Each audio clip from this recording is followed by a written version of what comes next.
जय श्री राम मित्रों। श्री राम जी ने किया था ये दान। आनंद रामायण की एक रोचक कथा।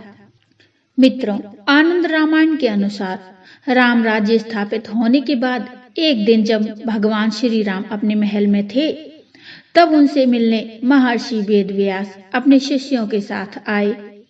बातों ही बातों में श्री राम ने उन्हें बताया कि मैंने एक पत्नी व्रत धारण किया है, इसीलिए सीता जी को छोड़कर मेरे लिए संसार की सभी स्त्रियां माता कौशल्या के समान हैं। श्री राम की बात सुनकर वेदव्यास जी ने कहा कि आपने जो एक पत्नी व्रत लिया है, उसके प्रभाव से कृष्ण जन्म में आपकी बहुत ही पत्नियां होंगी। वेदव्यास जी ने ये भी कहा कि इसके लिए आप सीता जी के वजन के बराबर सोने की 16 मूर्तियां बनवाकर सरयू नदी के तट पर उन्हें ब्राह्मणों को दान कीजिए। श्री राम ने ऐसा ही किया। मूर्तियां लेते समय ब्राह्मणों ने श्री राम को वरदान दिया कि इस दान का आपको 1000 गुना फल मिलेगा।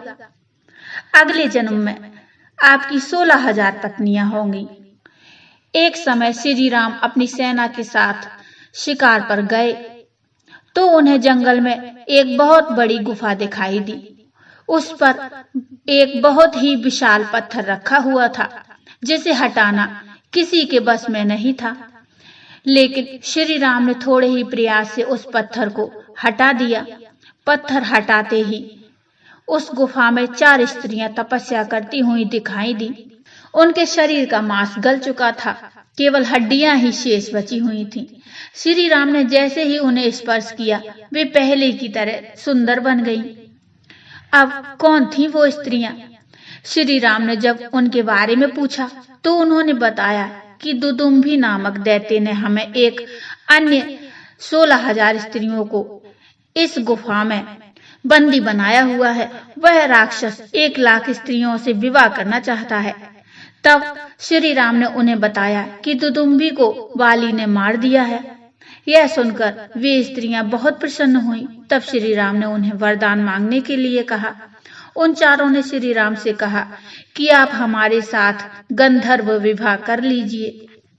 श्री राम ने क्या वरदान दिया था उन स्त्रियों को?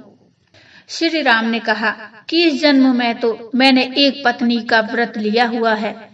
मेरे कृष्ण जन्म में तुम चारों मित्र वृंदा, नागनजिति, मुद्रा व लक्ष्मणा के नाम से मेरी पत्नी बनोगी।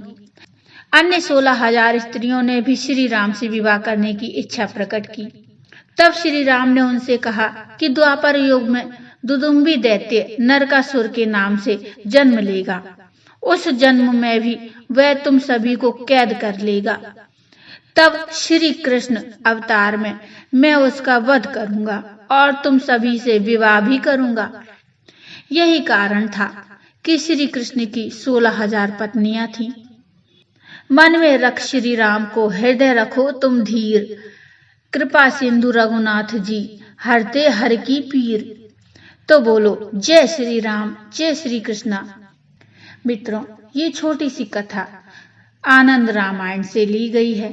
आपको कैसी लगी मुझे कमेंट में बताइए, और कमेंट में जय श्री राम अवश्य लिखिए। कथा अच्छी लगी हो तो लाइक करिए और चैनल को सब्सक्राइब कर लीजिए। कथा को ज्यादा से ज्यादा शेयर करिए, जिससे कि राम रस का पान और भी लोग कर सकें। तो मिलते हैं एक और नए प्रसंग, नई कथा को लेकर। तब तक के लिए जय श्री राम।